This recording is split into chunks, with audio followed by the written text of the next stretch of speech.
The moment his arm dropped around her waist, I knew this reunion would be more than a trip down memory lane. I set my drink down, straightened my tie, and walked over, smiling like the world's most patient husband. In that instant, I wasn't the underdog anymore. I was the wolf they forgot was in the room. "Holden Solen," I said, extending my hand to the man whose arm was still draped possessively around my wife. "Project manager at Morrison Development. You must be the famous Trent Ardell." Trent's grip was firm, calculated, the kind of handshake that screamed alpha male from every pore. "Famous? Nora's been talking about me?" "Oh, constantly." I glanced at Nora, whose face had gone pale beneath her carefully applied makeup. "Though she usually calls you the one who got away." The Riverside High School Class of 2004. 20-year reunion was everything I'd expected it to be. A carefully orchestrated display of who had won at life and who hadn't. The grand ballroom of the Marriott downtown buzzed with the kind of forced enthusiasm that only comes from people desperately trying to prove they'd made something of themselves. I hadn't wanted to come. Reunions are for people who peaked in high school, and I'd been decidedly average back then. 5'10", brown hair that refused to cooperate, and the kind of face that blended into crowds. I was the guy who did your math homework and got invited to parties as an afterthought, but Nora had insisted. "It'll be fun, Holden. You need to get out more, meet people, network." Network. That was Nora's answer to everything. As a PR executive at Hartwell Communications, she lived and breathed connections. Every conversation was a potential opportunity, every relationship a strategic alliance. I'd fallen in love with her ambition once. Now it felt like living with a politician who never stopped campaigning. "We should have never broken up," Trent said, his eyes locked on Nora's. His voice carried just enough volume for the surrounding tables to hear. "Things would have been so different." Nora laughed. Not her real laugh, the one I'd heard maybe 3 times in the past year, but her professional laugh, the one she used at client dinners and cocktail parties. "Oh, Trent, you always were a dreamer." That's when I walked over. The backstory played out in my mind like a highlight reel I'd watched too many times. Trent and Nora, prom king and queen, engaged at 19, the golden couple everyone expected to rule the world together. Their breakup had been the scandal of sophomore year at State University. She said he cheated. He said she got cold feet. The truth, I'd learned, was messier than either version. "I agree," I said, my voice carrying across the sudden quiet that had fallen over our little corner of the reunion. "You two should have stayed together. Then I could have married your sister instead. She's been very communicative lately." The silence stretched like a rubber band about to snap. Nora's professional smile flickered and died. Trent's arm slipped from her waist as if she'd suddenly caught fire. "My sister?" Trent's voice cracked slightly on the second word.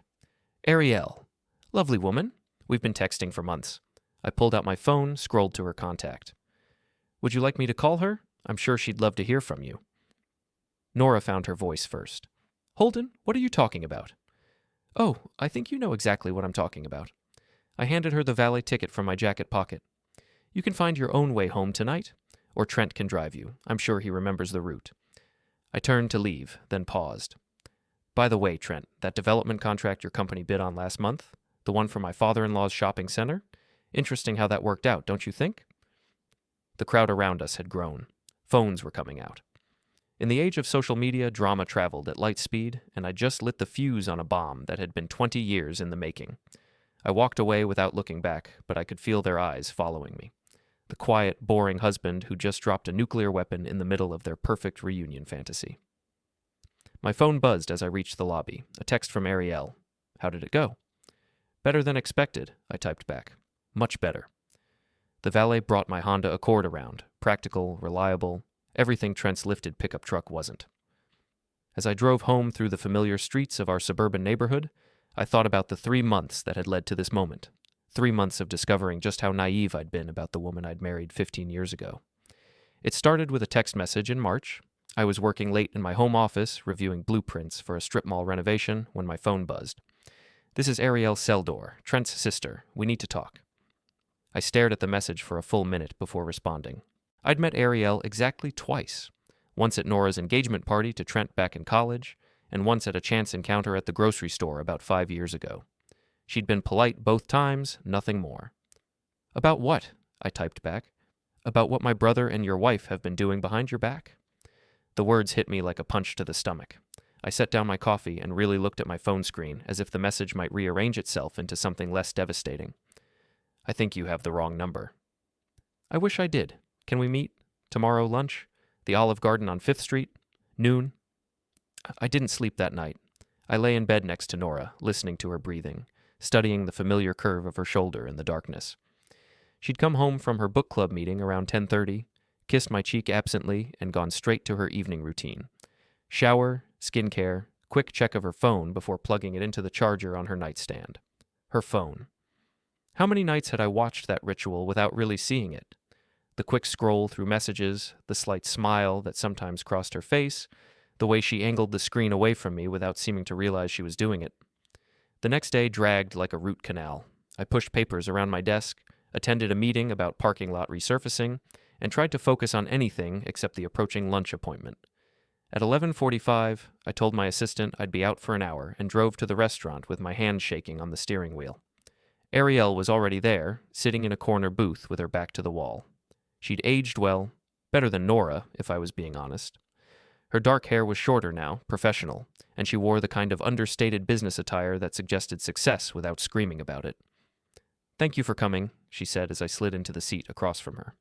"I wasn't sure you would." I'm not sure why I did. I ordered a Coke from the waitress, though my stomach was too twisted to consider food. "What's this about, Arielle?" She pulled out her phone and set it on the table between us. 3 weeks ago, I was helping Trent move some files to a new computer. He'd been having trouble with his cloud backup, and I work in IT, so... She shrugged. "I found things I wasn't supposed to find." "What kind of things?" Instead of answering, she turned her phone toward me. The screen showed a text conversation between two contacts labeled T and N. T. "Can't wait to see you at the reunion. It's been too long." N. "Holden's already complaining about going. Some things never change." T. "Maybe it's time some things did change." N. "What do you mean?" T. "You know exactly what I mean. We're not kids anymore, Nora. We can make our own choices." I stared at the messages until the words blurred. When was this? 2 weeks ago. Arielle scrolled up, revealing months of similar exchanges. There's more. A lot more. The conversation that followed lasted 2 hours. Arielle showed me screenshots, timestamps, location data from apps I didn't even know existed. The picture that emerged was of a relationship that had never really ended, just gone underground. Nora and Trent had been in contact for years, not constantly, but consistently. A text here, a call there, meetings disguised as chance encounters. The last reunion, 5 years ago, when I'd stayed home with the flu, Nora's hotel keycard had logged 2 entries that night. She'd told me she'd come straight home after the dinner, but the worst part wasn't the emotional affair, it was the financial component. "Trent's company bid on your father-in-law's development project last month," Arielle said, pulling up bank records on her phone. "The contract was worth $200,000. Nora advocated for his company, signed as a witness on the approval documents." "So?" She knows construction from her PR work. Her recommendation makes sense. "Does a $20,000 deposit into a joint account she opened without telling you also make sense?" The room spun slightly. I gripped the edge of the table and forced myself to breathe. "Show me." The account had been opened 6 months ago. Small deposits at first, then larger ones. The most recent was indeed $20,000, deposited 3 days after Trent's company had been awarded the contract. "Why are you showing me this?" I asked finally. "Why do you care?" Arielle's expression hardened. "Because my brother has been ruining marriages for sport since he was 20 years old. He destroyed mine 8 years ago, convinced my husband I was having an affair, showed him doctored photos, fake evidence. By the time the truth came out, the damage was done. And you think this is revenge?" "I think this is justice." She leaned forward. "Trent sees something he wants. He takes it. Doesn't matter who gets hurt. He's been circling Nora like a vulture for years, waiting for the right moment to swoop in. I thought about all the times Nora had worked late, all the client dinners I hadn't been invited to, all the weekend conferences that seemed to multiply as the years went by. How many of those had actually been meetings with Trent? "What do you want from me?" I asked. "I want you to stop him, stop them both, before they destroy your life the way they destroyed mine." I drove home in a daze, Arielle's evidence burning like acid in my pocket. The house felt different when I walked in, smaller somehow, like the walls had moved closer together when I wasn't looking. Nora was in the kitchen, preparing dinner with the efficient movements of someone following a familiar routine. She looked up when I entered, and for a moment I saw her as she'd been 15 years ago. Young, ambitious, full of dreams we'd planned to chase together. "How was your day?" she asked, the same question she'd asked thousands of times before. "Interesting," I said. "Yours?" "Oh, clients, meetings, the usual chaos." She turned back to the stove. "I confirmed our reservation for the reunion next month. The Marriott downtown. It should be fun." Fun. I watched her stir the pasta sauce and wondered how long she'd been practicing this performance. How long had I been the unwitting audience for a show I didn't even know I was watching? That night, after she fell asleep, I sat in my office and went through everything Arielle had shown me. Every text, every photo, every piece of evidence that my marriage had been a lie for longer than I cared to calculate. But instead of despair, I felt something else creeping in. Something cold and calculating and surprisingly satisfying. If Nora and Trent wanted to play games, I'd give them a game they'd never forget. The next month passed like preparation for war. I went through the motions of normal life, work, dinner, weekend errands, while building my case with the methodical precision of an engineer designing a bridge. Every detail mattered. Every piece of evidence had to be bulletproof. Arielle became my co-conspirator, feeding me information with the dedication of someone who'd been waiting years for this opportunity. She'd gained access to Trent's digital life during the computer transfer, and she wasn't shy about using it. "He's sloppy," she told me during one of our weekly coffee meetings. "Always has been. Thinks he's smarter than everyone else, so he doesn't cover his tracks." The evidence mounted like snow in a blizzard. Text messages dating back 3 years, photos from business meetings that looked suspiciously like dates, credit card receipts from hotels, restaurants, weekend getaways that Nora had explained away as work trips or girls' weekends. The financial trail was even more damning. The joint account Nora had opened was just the beginning. She'd been steering business toward Trent's construction company for over a year, using her connections in the PR world to recommend his services to clients. Each successful referral came with a kickback, disguised as consulting fees or marketing bonuses. "She's been playing the long game," Arielle observed as we reviewed the latest batch of evidence. "Building up his business, creating opportunities for them to work together. Classic affair playbook." I thought about confronting them directly, but Arielle talked me out of it. "They'll just deny everything, gaslight you, make you feel crazy. Trust me, I've been there. The only way to win is to control the narrative from the beginning." So we planned, and we waited. The reunion was scheduled for the third Saturday in June. As the date approached, Nora's excitement became harder to hide. She bought a new dress, red, form-fitting, the kind of thing she used to wear when we were dating. She made hair appointments, nail appointments, spent an hour on the phone with her college roommate discussing who would be there and what they'd all accomplished. "You're going to have fun," she told me the night before, applying moisturizer with the same attention to detail she brought to everything else. "I know you don't think so, but you will. It's good to reconnect with people." Reconnect. The word sat in my mouth like spoiled milk. "I'm sure it will be memorable," I said. The day of the reunion, I dressed carefully. Navy suit, white shirt, tie that Nora had given me for my birthday 2 years ago. I wanted to look like the successful, stable husband I'd been pretending to be for 15 years. The performance of a lifetime required the right costume. Nora emerged from the bedroom looking stunning.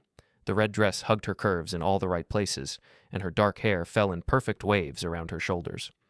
She looked like the woman I'd fallen in love with in college, before ambition and secrets had built walls between us. "You look beautiful," I said, and meant it. She smiled, her real smile, for just a moment. "Thank you. You clean up pretty well yourself." The drive to the hotel was quiet. Nora checked her makeup in the visor mirror and scrolled through her phone, probably confirming plans I wasn't supposed to know about. I focused on driving and tried to calm the mixture of anticipation and dread churning in my stomach. The Marriott's grand ballroom had been transformed into a shrine to our high school years. Class photos from 2004 covered the walls, along with yearbook pages blown up to poster size. A DJ played hits from our teenage years, while classmates mingled around cocktail tables, everyone trying to look like they'd aged gracefully. I recognized faces, but they felt like strangers wearing familiar masks. 20 years had been kind to some, less so to others. The popular kids had mostly maintained their status. Successful careers, attractive spouses, the kind of lives that looked perfect on social media. The rest of us had simply gotten older. "There's Jennifer Walsh," Nora said, pointing toward a group near the bar. "She's a pediatrician now. And Mike Thompson, he owns 3 restaurants in Seattle." I nodded and smiled and played my part. But my attention was elsewhere, scanning the crowd for Trent, tracking the exits, mentally rehearsing the conversation I'd been planning for weeks. We found our assigned table near the front of the room. The place cards indicated we'd be sitting with other couples from our graduating class, people I'd barely spoken to in high school and hadn't thought about since. The kind of strategic seating that reunion committees use to force interaction and create the illusion of renewed friendship. "I'm going to get a drink," I said. "Wine?" "White, please. Chardonnay, if they have it." I made my way to the bar, using the opportunity to survey the room more carefully. Trent wasn't hard to spot. He commanded attention the same way he had in high school, surrounded by a small crowd of admirers hanging on his every word.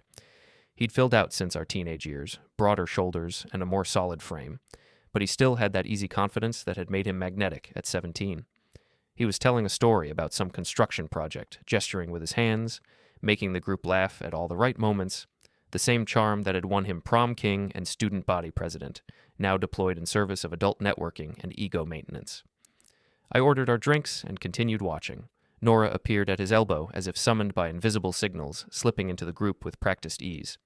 The way she positioned herself next to him looked casual, but I could see the calculation behind it. Close enough to claim connection, far enough away to maintain plausible deniability. They didn't acknowledge each other directly, but I caught the small gestures that spoke of deeper familiarity. The way she angled her body toward him when he spoke.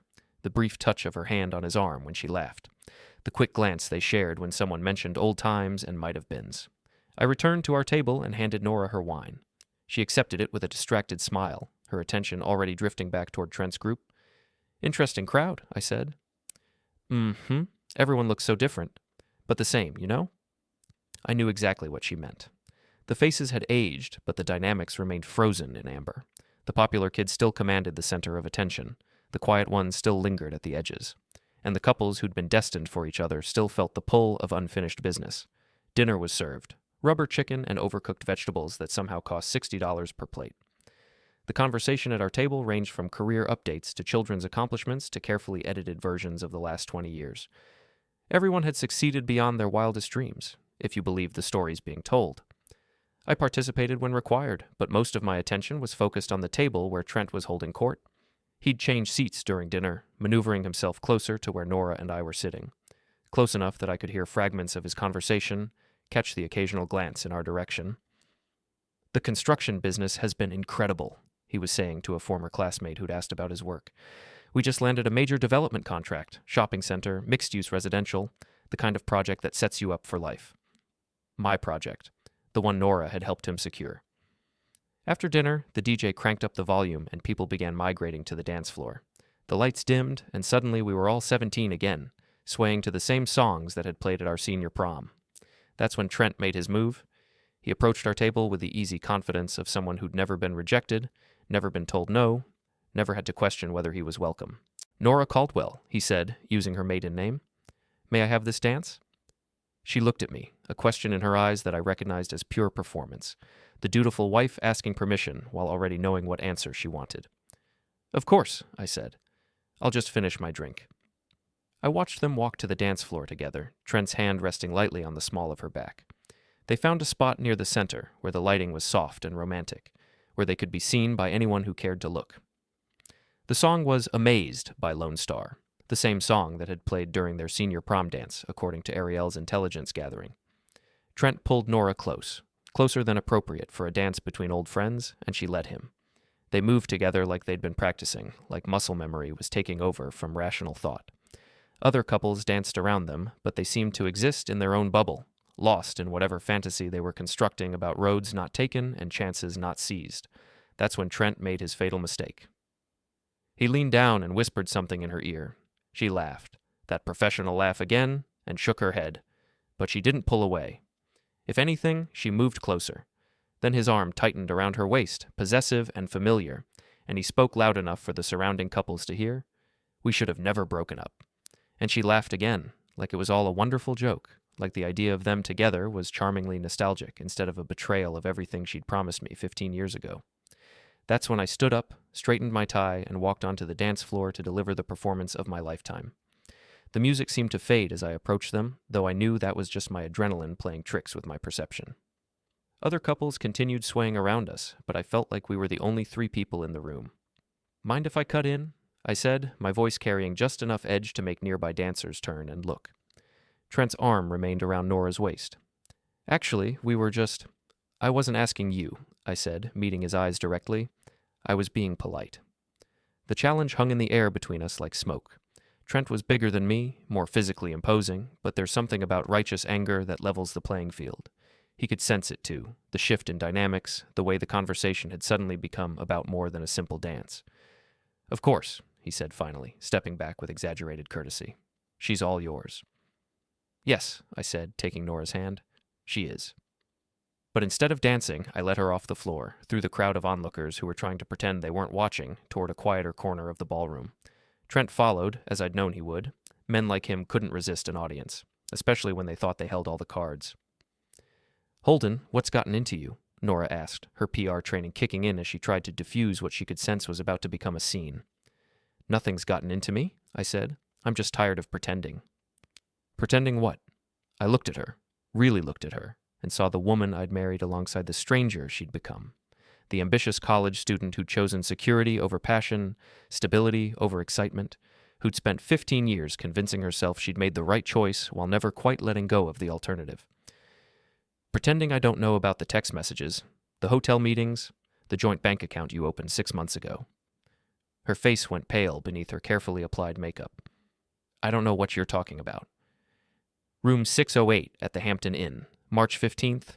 You told me you were at a client dinner. The color drained from her cheeks completely now. Behind her, I could see Trent processing the implications, his confident smile flickering like a candle in the wind. Holden, let's not do this here, Nora said, glancing around at the growing circle of interested observers.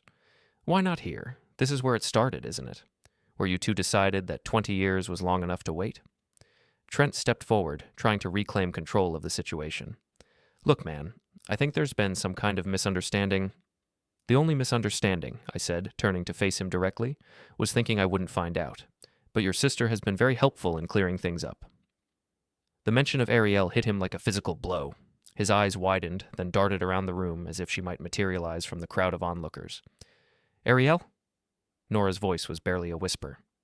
She's been texting me for months. Screenshots, bank records, hotel receipts.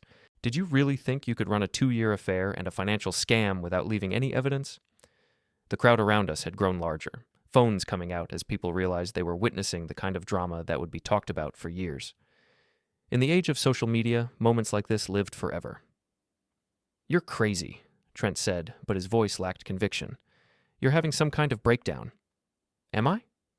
I pulled out my phone and scrolled to the photos Arielle had sent me. Is this a breakdown? I held up the screen, showing a picture of Nora and Trent leaving a restaurant together 3 weeks ago. Her hand was in his, their body language unmistakably intimate. Or this. Another photo, this one from the parking lot of the same hotel where we'd had our first date 15 years ago. Nora reached for the phone, but I pulled it back. There are more, lots more, including some very interesting financial documents. Holden, please, she said, and for the first time in months, I heard genuine emotion in her voice. Fear, desperation, the sound of someone watching their carefully constructed world collapse in real time. Please what? Please keep quiet while you and your high school boyfriend plan your future together? Please pretend I don't know about the money you've been stealing from my family's business deals? That got Trent's attention. Money? What money? I almost laughed at the genuine confusion in his voice.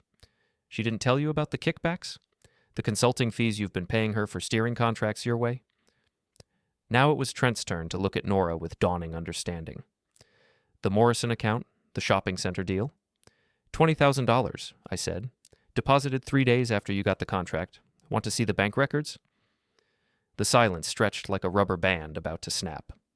Around us, the reunion continued, music playing, people dancing, the normal rhythm of celebration, but our little corner had become its own theater, complete with audience and drama.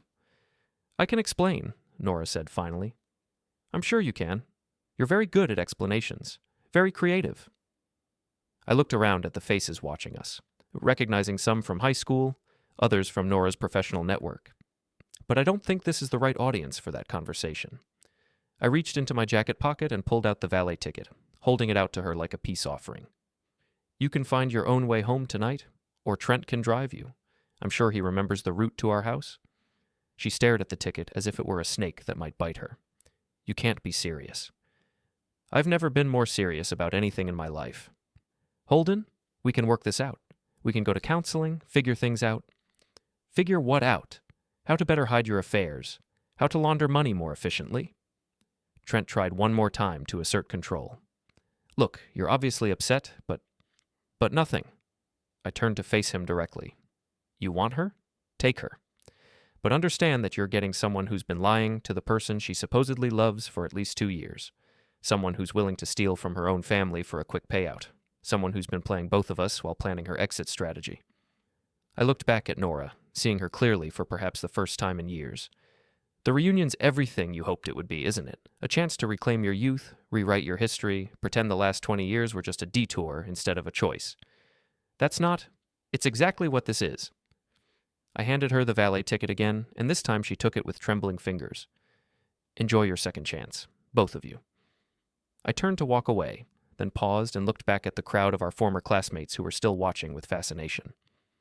By the way, I said, loud enough for everyone to hear, if anyone's looking for a good construction company, I'd avoid Ardell Development.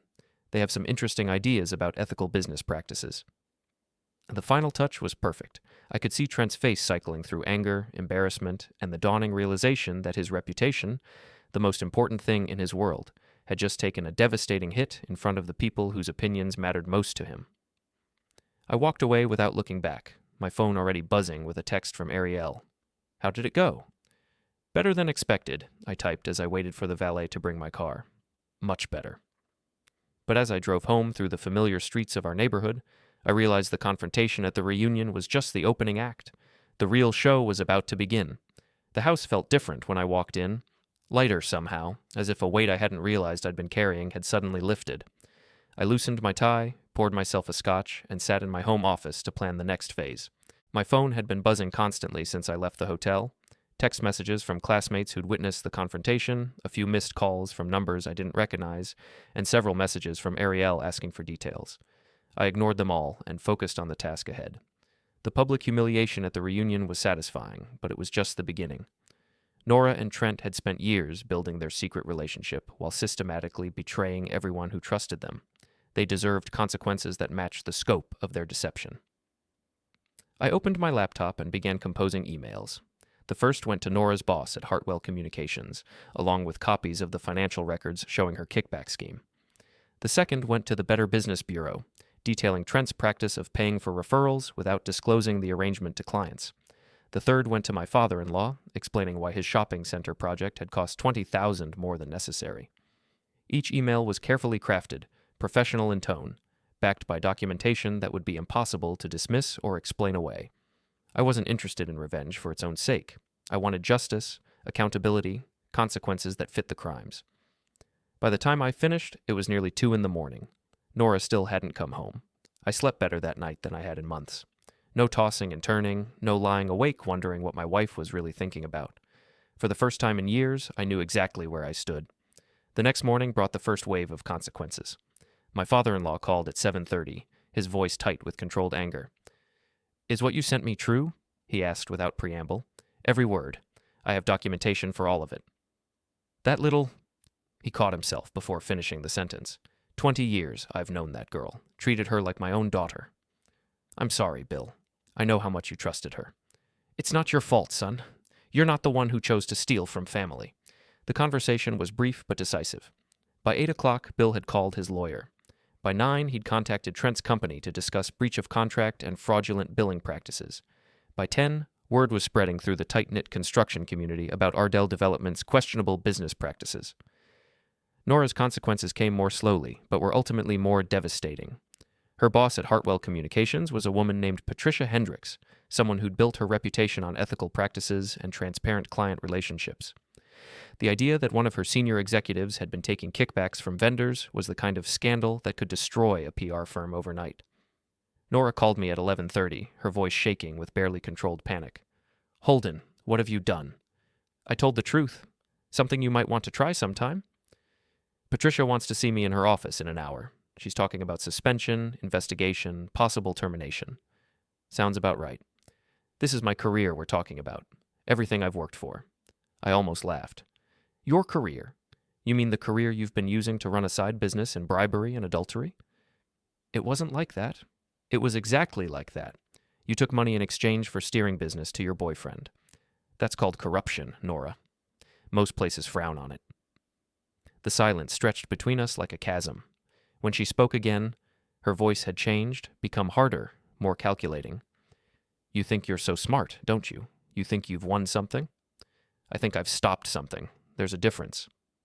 We'll see about that. She hung up, but I wasn't worried. Whatever counterattack she was planning, it was too late. The evidence was already in the hands of people who mattered.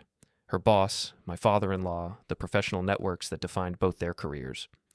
The next few days unfolded like dominoes falling in slow motion. Nora was suspended pending investigation, her access to company systems revoked, her reputation in the PR community effectively finished.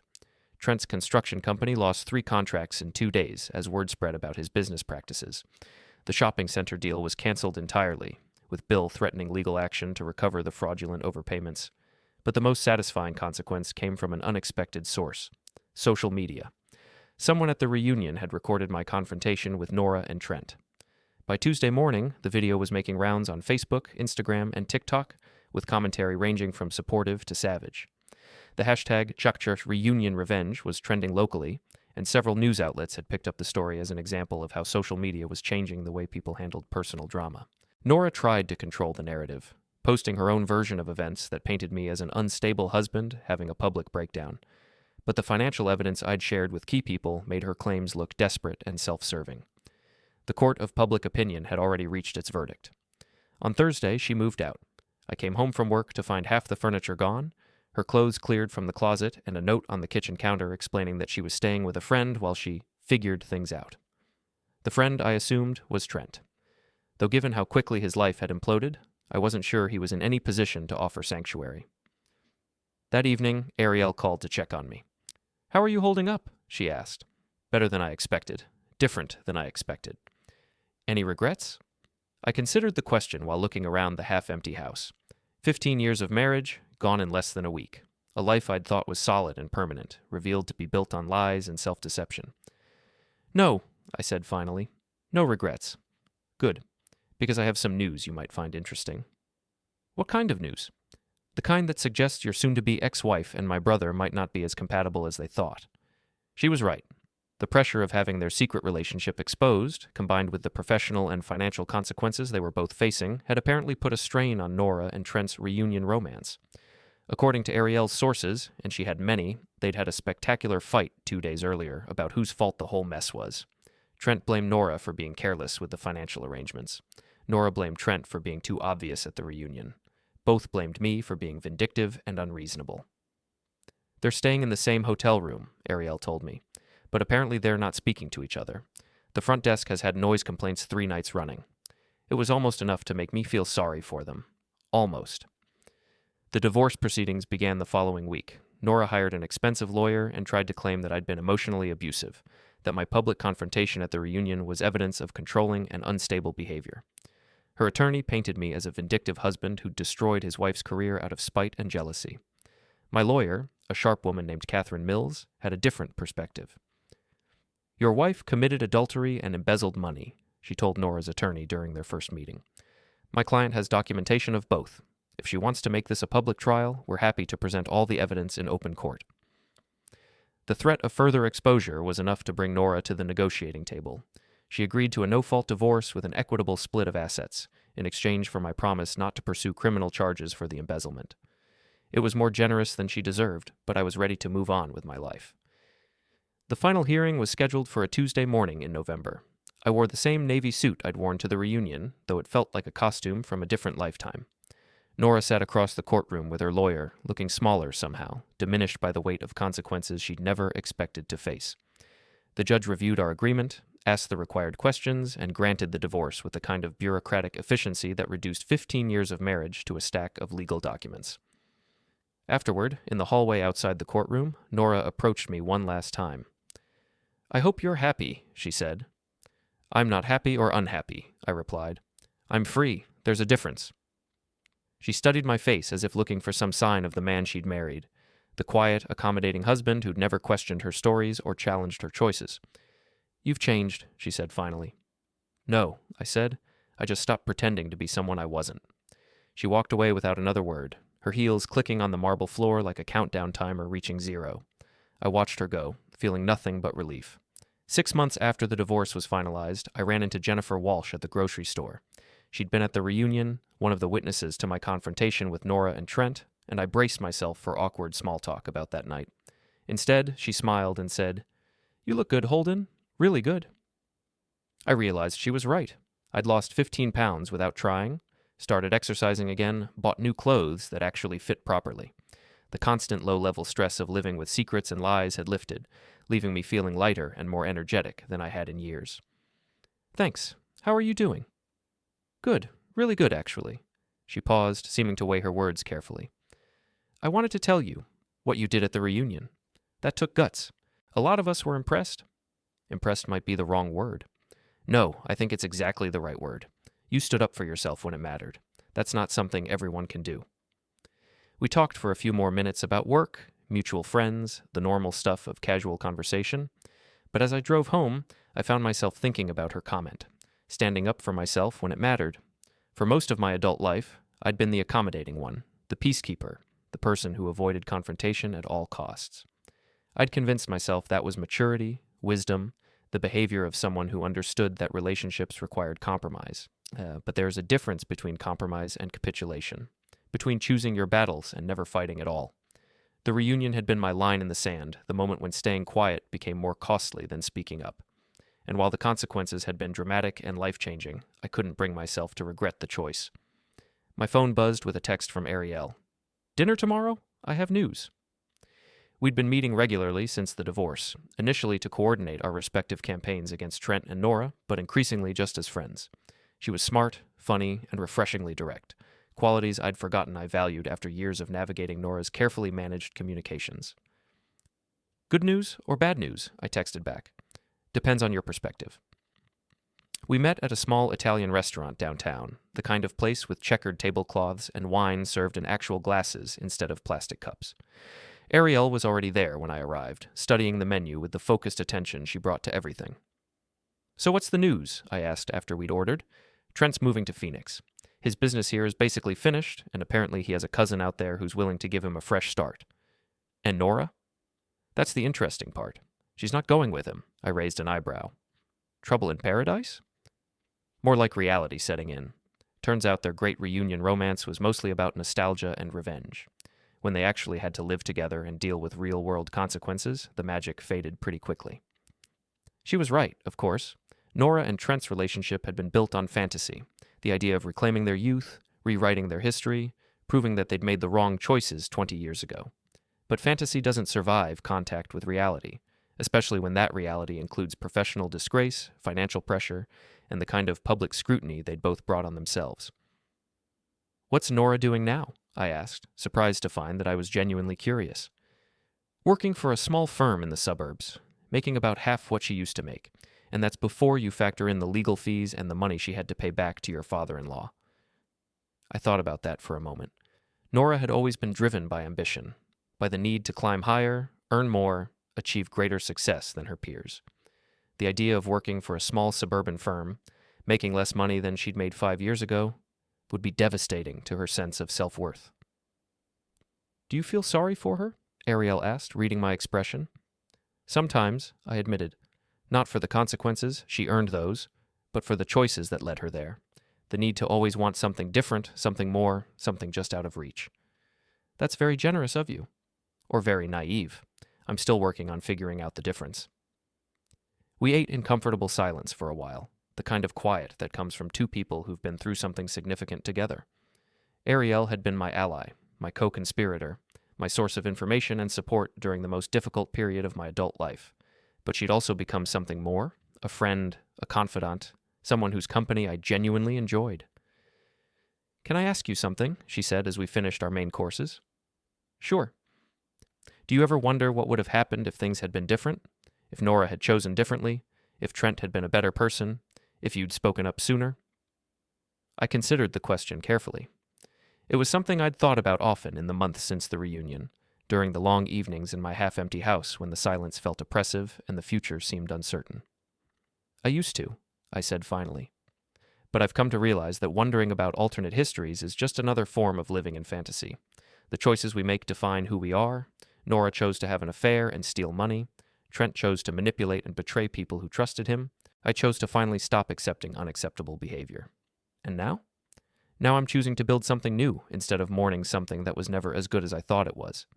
She smiled, and I realized it was the first time in months that I'd articulated what I was actually feeling instead of what I thought I should be feeling. That sounds like a good choice, she said. We'll see. I'm still learning how to make good choices. Turns out it's harder than it looks.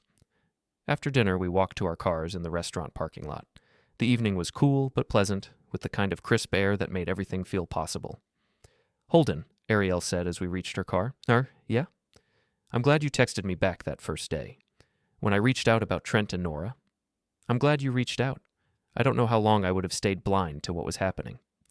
You weren't blind. You were trusting. There's a difference. She was right, though it had taken me months to understand that distinction. Trust isn't naivety. It's a choice to believe in someone's good intentions until they prove otherwise. Nora and Trent had proved otherwise, repeatedly and deliberately. But that didn't mean trust itself was a mistake. It just meant I needed to be more careful about who earned it. See you next week? Arielle asked. Definitely. I watched her drive away, then sat in my own car for a few minutes, thinking about the conversation and what came next. The divorce was final, the immediate crisis was over, and I had the freedom to rebuild my life however I chose. For the first time in years, that felt like an opportunity instead of a burden. My phone buzzed with a text message. For a moment, I thought it might be from Nora. She still contacted me occasionally about practical matters related to the divorce settlement. But the message was from Jennifer Walsh, the pediatrician from the reunion. Hi, Holden. Hope you don't mind me texting. I got your number from the class directory. I'm having a small dinner party next Saturday and wondered if you'd like to come. Nothing fancy, just a few friends and good food. Let me know if you're interested. I stared at the message for a long moment, recognizing it for what it was, an invitation to rejoin the world, to be social again, to consider the possibility that my story didn't end with the failure of my marriage. I'd love to come, I typed back. What can I bring? Her response came quickly. Just yourself. That's more than enough. As I drove home through the familiar streets of my neighborhood, I found myself smiling. The house would still be half empty when I got there, the silence would still take some getting used to, and the future would still be uncertain. But for the first time in longer than I could remember, uncertain felt like possibility instead of threat. And that, I realized, was exactly where I wanted to be. The reunion had ended my marriage, but it had also ended my willingness to accept less than I deserved. That seemed like a fair trade. I pulled into my driveway, looked up at the house that was finally completely mine, and decided that tomorrow I'd start planning